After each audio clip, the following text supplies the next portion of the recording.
Si est-il un des grands événements de l'année au Royaume-Uni. 8 mois après le décès de la reine Elisabeth II, son fils Charles a finalement été couronné le 6 mai dernier lors d'une cérémonie impressionnante et en présence de la famille royale. Un événement dont les coulisses avaient été filmées par la BBC pour un reportage qui n'a pas du tout plu à certains. Ils ne s'attendaient certainement pas à une telle réaction. Mandatés pour filmer les coulisses du couronnement de Charles III en mai dernier, les journalistes de la BBC ont présenté aux Britanniques, le 26 décembre dernier, un documentaire exclusif. On peut notamment voir le prince William, sa femme Kate Middleton et leurs 3 enfants, George, 10 ans, Charlotte, 8 ans, et Louis, 5 ans, s'entraîner pour le grand jour, où la princesse Anne appelait son frère Mon Haricot avec beaucoup de tendresse.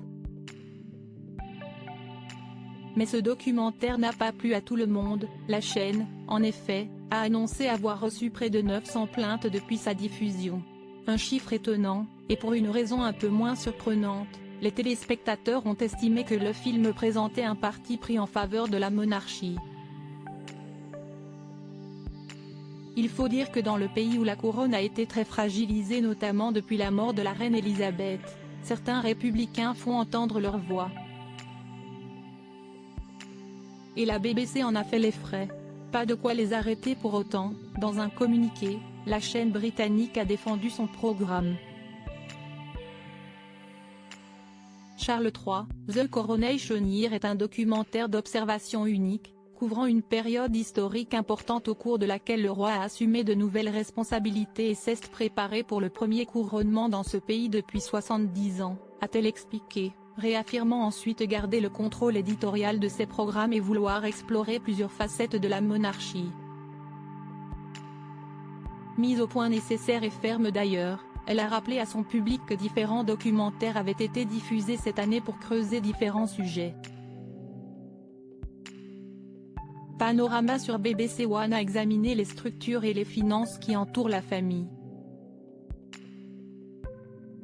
Sur Radio 4, le programme Today a débattu de la question de savoir si le Royaume-Uni a besoin d'une monarchie et Earl Desi ce week-end s'est penché sur son avenir. Une mise au point claire, qui a sans doute ravi les fans de la monarchie. Et après avoir profité du Boxing Day, le 26 décembre, férié au Royaume-Uni, devant leur télé pour revivre le couronnement, ils vont être ravis de voir la famille royale reprendre ses activités en ce début d'année 2024. Une année qui s'annonce à nouveau très chargée.